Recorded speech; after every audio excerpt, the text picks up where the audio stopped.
Na aula de hoje, faremos uma introdução aos métodos heurísticos. A gente viu, dentre os softwares que a gente utilizou para resolver os problemas de otimização, entre eles o Solver do Excel, o Lingo, na versão Lindo também, e as versões em AMPL no Gurobi, que todos eles conseguem resolver os problemas de programação linear inteira, né, os PIB, puros ou misto, né?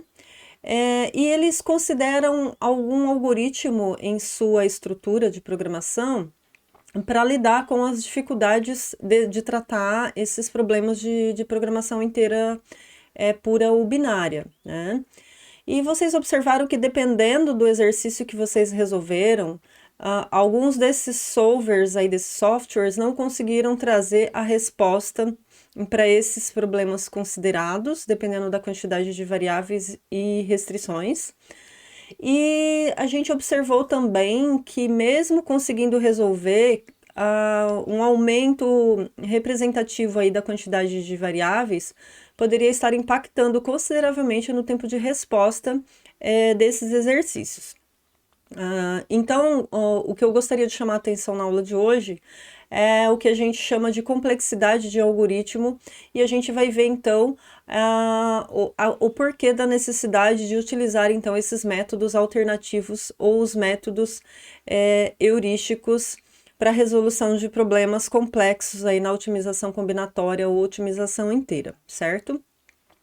Então, vou fazer uma explanada geral aqui sobre complexidade de algoritmo. Obviamente que não é o foco aqui da nossa disciplina, né? Isso daqui seria muito interessante visto de forma mais aprofundada e adequada nas disciplinas de programação, mas é importante que a gente entenda esse contexto para poder ter consciência de por que de fato a gente precisa estar utilizando métodos aproximados, métodos heurísticos, em detrimento de métodos que a gente chama de métodos exatos, né, que são os métodos de programação matemática que a gente tem visto até agora, tá? Então, quando eu falar de complexidade de um algoritmo, né, eu vou considerar na quantidade de trabalho necessária para a execução desse algoritmo, né? Em geral, essa complexidade ela pode ser medida em função do tempo, né? Também pode ser medida em função da memória, ou até mesmo de uma outra unidade de medida aí, utilizada no seu algoritmo, em relação, em geral, à quantidade de entrada de dados, certo? Então, o algoritmo ele pode ser, ele pode resolver um problema em função da entrada de dados n, né? Por exemplo, n seria a quantidade de variáveis, por exemplo, ou de informações alimentadas para o seu modelo, seriam os parâmetros do seu modelo, né? E o tamanho desse n vai afetar diretamente o tempo dessa resposta desse algoritmo. Então, dependendo do problema, a gente já vai ter algum algoritmo pronto que pode ser adaptado para resolver esse problema. Então, qual a melhor opção de algoritmo para escolher para resolver o nosso problema, certo? Então, essa complexidade ela também pode ser dividida em complexidade espacial e temporal. A espacial vai levar em consideração o recurso, né, o seu hardware, e a complexidade temporal, então, vai ser o tempo de resposta utilizado para retornar essa solução em função desse tamanho da entrada de dados, né?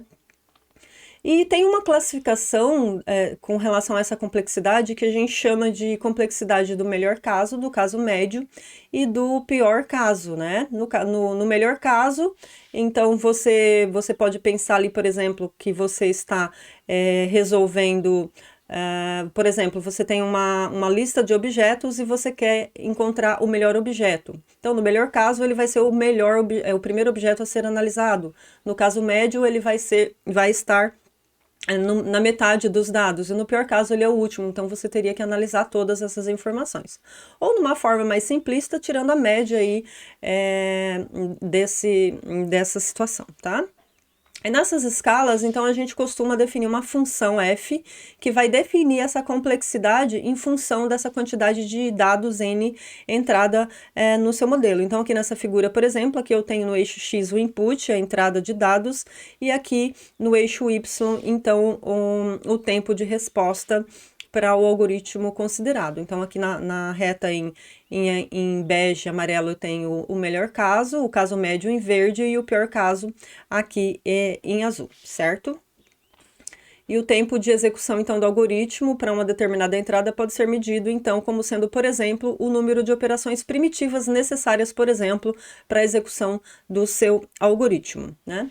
Aqui eu coloco algumas imagens, né, para representar essa classe de problemas, algoritmos. A gente costuma separar aqui em ordem linear, sublinear, superlinear, tem a polinomial, tem a exponencial, logaritma e assim por diante. E a gente coloca então uma sequência de complexidade da ordem 1, ordem log n e assim por diante. Então a gente observa que conforme essa complexidade vai aumentando, então quanto a gente aumenta o tempo de a entrada de dados, esse tempo de resposta vai aumentando consideravelmente em função, né? Por exemplo, aqui no ordem n linear, nessa segunda figura, aqui em verde n log n, aqui já tem uma quadrática, uma cúbica. Quando a gente passa por uma exponencial, né, para uma exponencial, isso cresce muito rapidamente. Então, observe que aqui para 20, a gente ainda está na ordem de 20 por 20 na linear, e aqui numa de uma entrada de 4, por exemplo, aqui, a gente já passa de 1.200 aqui para uma exponencial. Então, a gente observa que, de fato, essa complexidade. Essa tabela aqui do lado direito, ela também dá uma ideia desse aumento exponencial, né? Quando a gente tem ali uma entrada de 10, n igual a 10, a gente tem aqui os valores insignificantes aí para as lineares e polinomiais, mas quando a gente aumenta ali para n igual a 100, por exemplo, ó, n igual a 50, a gente já tem para exponencial 2 a n valores absurdamente grandes aí para serem tratados e serem manipulados. Eu vou deixar um link aqui para os interessados, depois podem dar uma olhada um pouquinho mais a fundo com relação a essa questão de como analisar a complexidade dos algoritmos. Aqui o nosso foco será, então, entender que alguns problemas vão ter essa complexidade e que a gente vai precisar, então, aplicar ferramentas alternativas para tratar a solução desses problemas, tá bom? Então, os problemas de otimização, eles são, de uma forma geral, então, classificados quanto à sua complexidade. Para simplificar essa classificação, é feita, então, 3 níveis de decisão, 3 categorias, né? É feita uma divisão em 3 categorias desses problemas, que é o que a gente chama de problemas de decisão, problemas de localização e problemas de otimização. Os problemas de decisão são aqueles que a gente tem o objetivo da solução responder perguntas do tipo sim ou não. A gente observou várias situações dessa. Já os problemas de localização, as respostas devem possuir determinadas estruturas, então a gente tem um conjunto de restrições também para estar sendo satisfeitas, sendo cumpridas. E já os problemas de otimização, eles buscam resposta que, além de ter os requisitos especificados nas perguntas de sim ou não ou de quantidades, ainda também precisam se preocupar com a questão da localização, ou seja, das restrições que precisam estar cumprindo essas variáveis. E por que é feita essa hierarquização, né? Então, a gente acredita que quando a gente vai resolver um problema de pesquisa operacional, então a gente precisa resolver pelo menos um problema de localização, que por sua vez vai requerer um problema de decisão. Então, observem que se a gente precisa, então, resolver um problema também do nível de decisão, se a complexidade do problema já estar no nível de decisão, então ela também vai estar no nível de localização. Então, é como se tivesse uma estrutura encaixante, né? Como, em geral, então, o problema de decisão é mais fácil de ser resolvido, então, a intratabilidade do algoritmo de otimização, ele já pode ser tratada no próprio nível da decisão, né? E a ideia é que se um problema possui uma determinada dificuldade nesse nível mais baixo de decisão, ele vai ter pelo menos essa mesma complexidade ou uma complexidade maior no nível mais alto, certo? Então, Nessa classificação, os problemas de otimização, eles são, então, como eu comentei anteriormente, vou detalhar um pouquinho melhor agora, da classe P, que é o que a gente chama de classe polinomial. Então, são todos os problemas em que a gente consegue medir o tempo de resposta de solução desse problema como uma função polinomial em função da entrada de dados n, certo? E esses são os problemas mais fáceis de serem tratados, os problemas polinomiais, certo? São de fácil solução, então. Já os problemas de classe não polinomial são sobre problemas em que os algoritmos de solução são baseados em enumeração. E quando a gente fala em enumeração, esse número vai crescendo absurdamente, né? Quer seja uma numeração implícita ou não. Então, de maneira geral, o número de combinações possíveis vai crescer muito, então a gente não vai conseguir um tempo de resposta em tempo hábil. Então, em geral, esses tempos de resposta são exponencial, pelo menos 2 a n, às vezes até mais que isso, dependendo do comportamento combinatorial do problema que você está considerando, tá? A gente viu o algoritmo Branch and Bound, a gente viu também o algoritmo Simplex e os algoritmos de programação dinâmica, aí passando pela pesquisa operacional 1, 2 e 3. Todos esses algoritmos aqui, eles são da classe não polinomial, certo? Porque eles precisam, então, de várias combinações aí para resolver esses problemas em função da entrada de dados, certo? Depois dos não polinomiais, a gente tem o que a gente chama de NP completo.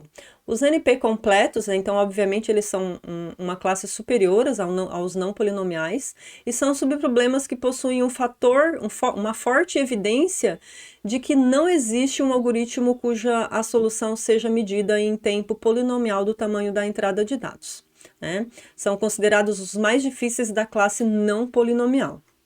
E por fim, depois do NP completos, a gente tem aí o NP difícil ou NP hard. Em inglês utiliza-se muito a expressão NP hard, certo?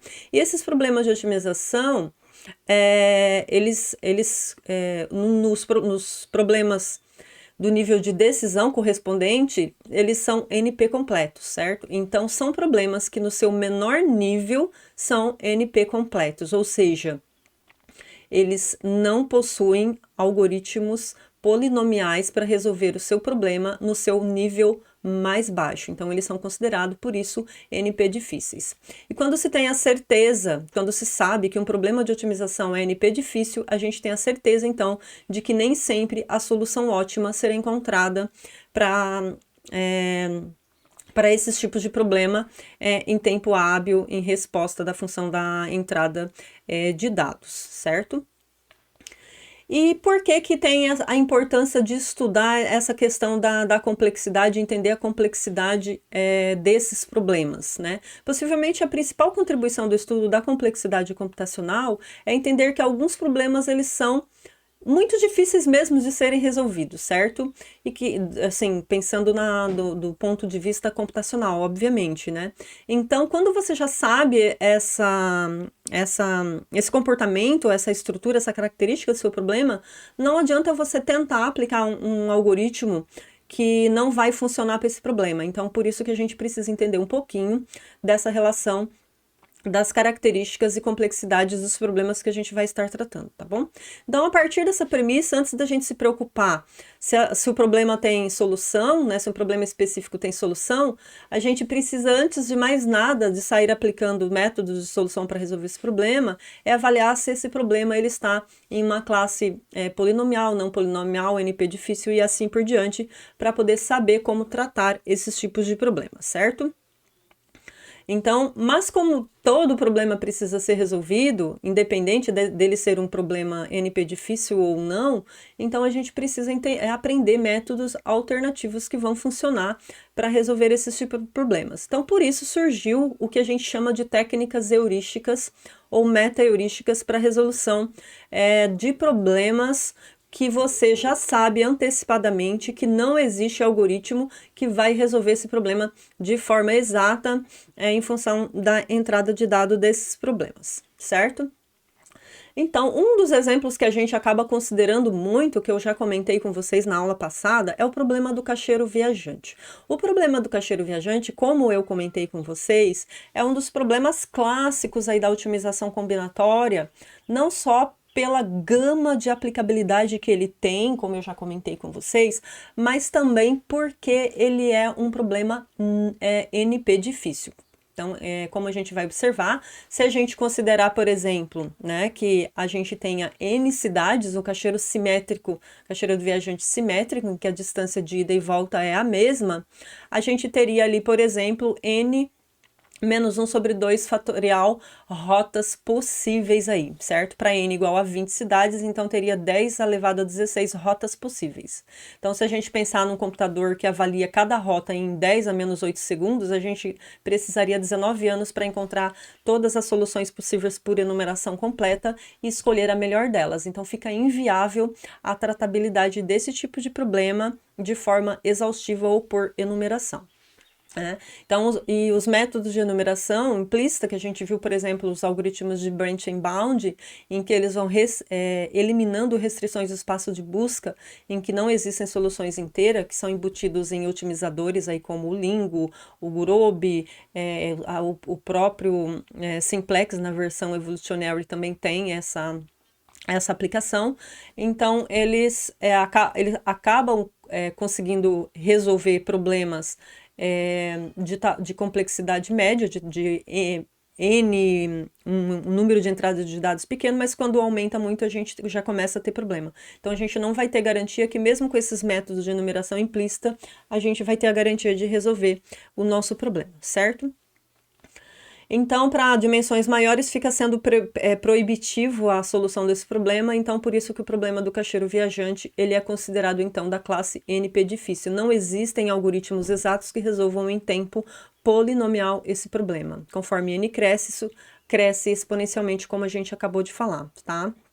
Então, a gente vai utilizar aqui o que a gente chama de métodos alternativos, que são os métodos heurísticos e meta-heurísticos, que já vou explicar um pouquinho melhor para vocês, tá bom? Então, aqui eu já apresentei na aula passada essa tabela aqui, né? Então, a gente vê que, de fato, o problema do caixeiro viajante, ele cresce mesmo, tá? Então, não dá para tratá-lo de forma exata. E aí, por fim, antes da gente passar para os métodos, vamos fazer algumas considerações aqui com relação do porquê que o caixeiro viajante é um clássico aí na otimização combinatória. Então, se descobrirmos como resolver o problema de caixeiro viajante em tempo polinomial, ficaremos sendo capazes de resolver também em tempo polinomial uma grande quantidade de outros problemas matemáticos importantes aí que utilizam parte da modelagem do caixeiro viajante. E se algum dia alguém conseguir provar que é impossível resolver o problema do caixeiro viajante em tempo polinomial do número de cidades, também será estabelecido que uma grande quantidade de outros problemas também não tem solução na prática, tá bom? Então, a gente costuma resumir essas características como sendo, então, NP complexos, NP difíceis, tá bom?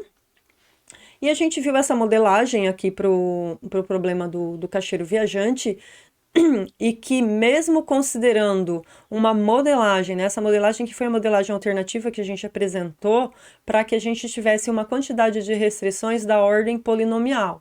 Mesmo a gente tendo restrições da ordem polinomial e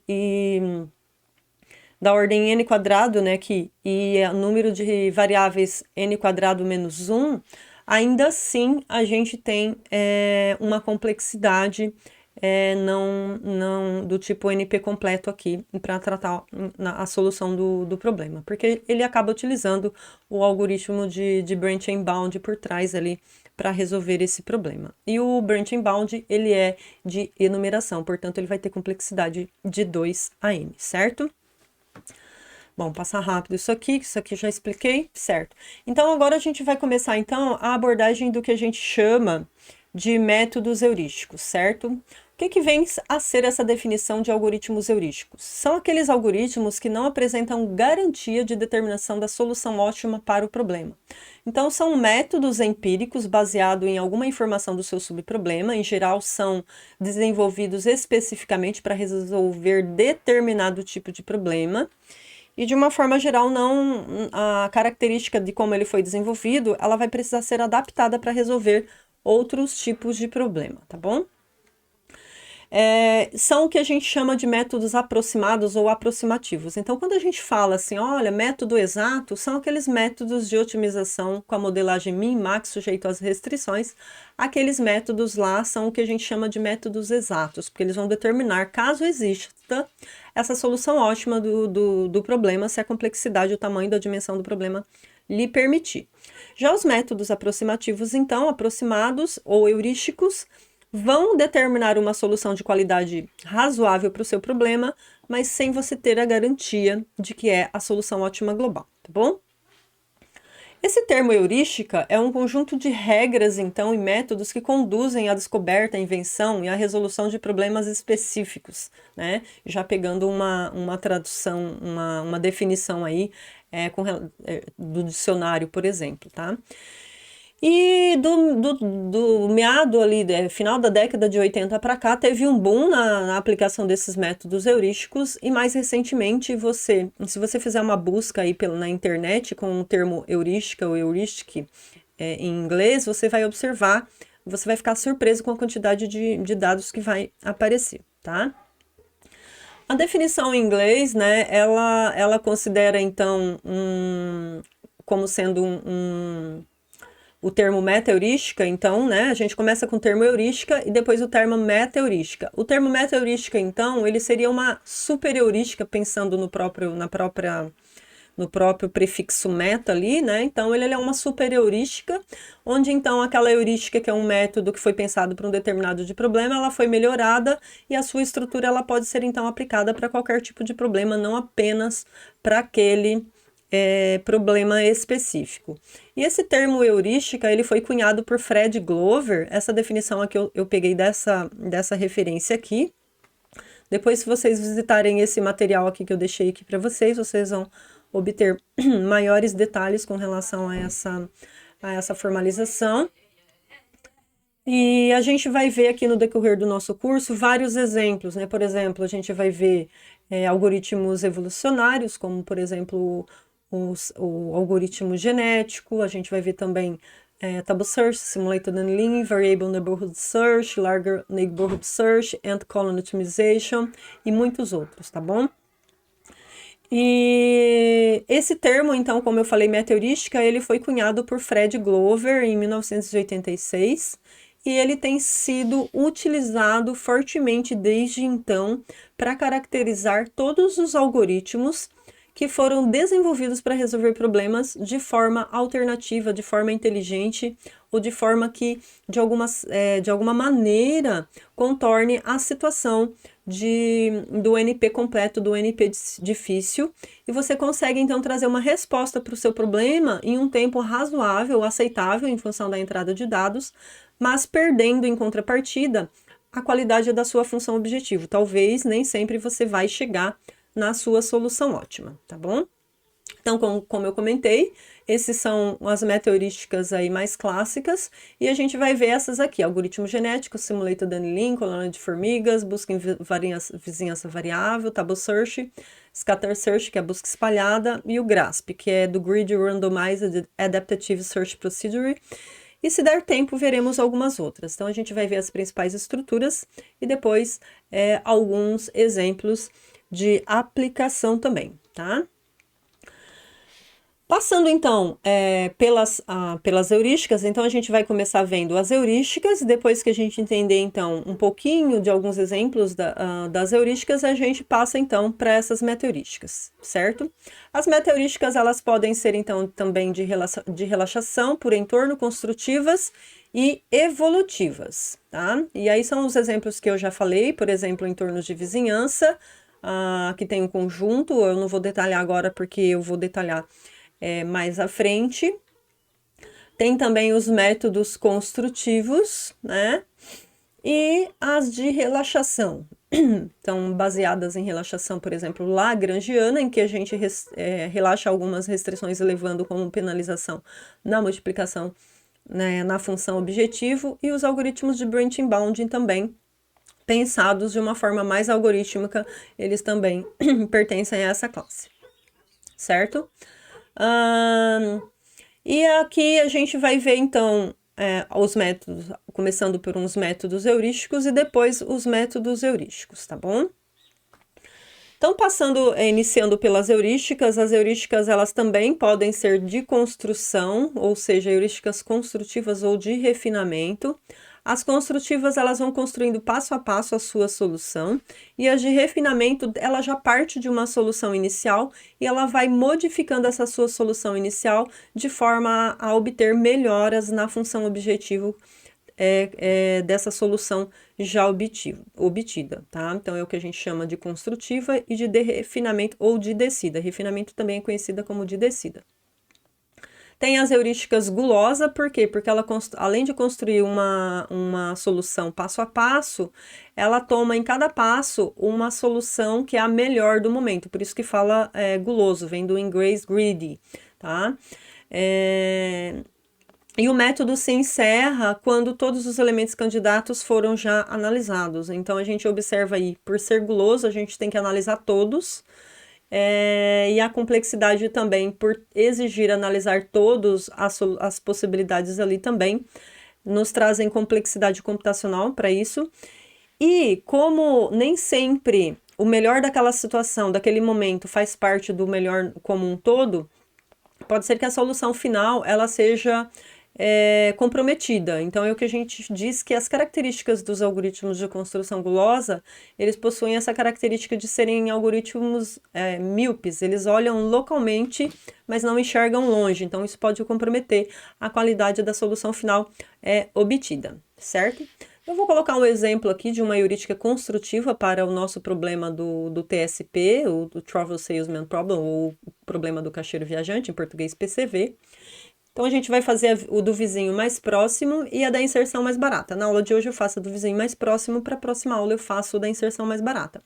A ideia central do algoritmo mais próximo então vamos pensar aqui que a gente tem aqui nesse gráfico, vamos pensar que no eixo do X a gente esteja colocando as nossas soluções e no eixo Y a gente esteja colocando, então, o valor da nossa função objetivo.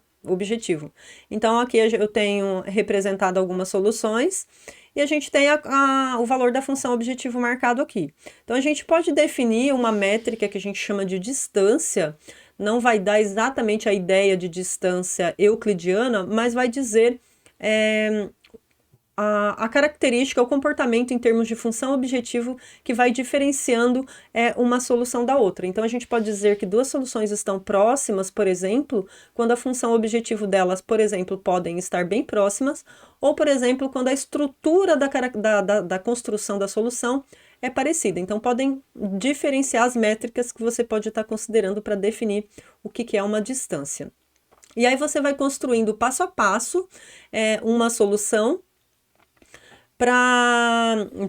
Em cada passo, então, você vai colocando a cidade que está mais próxima. Então, se a gente pensar aqui que a gente tem esse conjunto de cidades para serem visitados, a partir de uma cidade, você passa para a cidade mais próxima até aquele momento, depois você volta para a última cidade. E a inserção mais barata, eu explico com um pouquinho mais de detalhe depois, já vai construindo passo a passo também, só que a partir de 3 nós iniciais e você vai inserindo entre cada nó uma próxima cidade ainda não visitada, de maneira que tenha o subcircuito o menor caminho possível. Então, nós vamos começar com o exemplo do vizinho mais próximo. Então, vamos considerar que a gente tem aí um conjunto de 6 cidades, cujas distâncias são dadas aqui nessa matriz de distância. Então, observem que aqui eu estou considerando o caixeiro viajante simétrico. Olha, por exemplo, a distância de 1 a 2 e de 2 a 1 é igual, e assim como de I a J, J e I são todas iguais também, tá? Então, o que a gente faz fixa um nó inicial. Eu vou imaginar aqui que o meu nó inicial é o nó 6, e a partir do nó 6 eu tenho caminhos possíveis para todos os demais nós que ainda não foram visitados, portanto, para 1, 2, 3, 4 e 5, cujas distâncias são dadas, eu copiei aqui nessa subtabela, aqui do lado direito. Então, a gente observa aqui que a menor distância a partir do nó 6 é a cidade 1. Então, eu vou fazer o trajeto de 1 a 2 com a distância 1, que seria a minha função objetivo parcial. A partir do nó 1, eu faço a mesma análise agora, Passo para o passo 2, então a partir do nó 1 agora, eu só posso ir para as cidades 2, 3, 4 e 5, porque a outra já foi visitada, eu não posso repetir, certo? Então, eu tenho aqui, nessa subtabela, essas informações de distância, eu escolho a melhor opção. Então, a partir da cidade 1, é melhor ir para a cidade 3 com uma distância de 1 também. Então, eu passo da cidade 1 para a cidade 3 e a minha função objetivo é atualizada, então, de 1 mais 1. Passando para o terceiro passo, a partir da cidade 3, eu posso ir agora para 2, 4 ou 5 com as distâncias de 5, 3 e 8. Então, escolhendo a cidade 4, que tem o menor distância, a gente faz, então, esse trajeto 6, 1, 3, 4 com uma distância total atualizada a distância nova, 3, mais a distância anterior, 3 mais 2 é igual a 5. Passando para o quarto passo, agora a partir do nó 4 eu só posso ir para a cidade 2 e 4, para a cidade 2 e 5, e a cidade 5 tem uma menor distância, então eu escolho a cidade 5. E finalmente, no penúltimo passo, né? Agora passei para uma distância total de 7, atualizando a distância. No penúltimo passo, eu só posso ir da cidade 5 para a cidade 2, é a única cidade que ainda não foi visitada, com uma distância de 7, atualizando a nossa função objetiva, então ela passa a ter 7 mais 7, que é a última distância, a distância anterior mais a distância atual.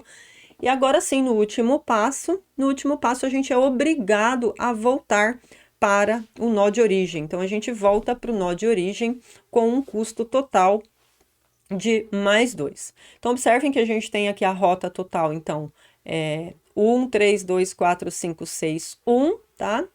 Posso pensar no 6 também, 6, 1, 3, 2, 4, 5, não tem problema a disposição como eu coloquei aqui. Eu gosto de começar sempre pela cidade 1, mas isso daqui, quando você coloca na sequência, não vai fazer diferença aqui nessa modelagem como representado. Então, observem que uma solução aqui, ela pode ser representada por um vetor de n mais 1 posições, em que cada posição do seu vetor, ele traz a cidade visitada naquela posição. Então, na posição do seu vetor, você sai da cidade 1, depois você vai para a cidade 3, que é o que ocupa a segunda posição do seu vetor, e assim por diante. Então, manipular essa função, essa solução computacionalmente, ela fica bem fácil representando dessa forma, certo? E aí, para calcular a distância total, aqui eu só atualizei a última distância mais a anterior, mas você poderia calcular utilizando esse vetor que você construiu a distância de 1 até 3, mais a distância de 3 a 2, e assim por diante, não esquecendo da última de 6 até 1 novamente, tá bom? Então, esse aqui é o algoritmo do vizinho mais próximo. Na próxima aula, a gente vê, então, o da inserção mais barata. Valeu, pessoal. Tchau, tchau.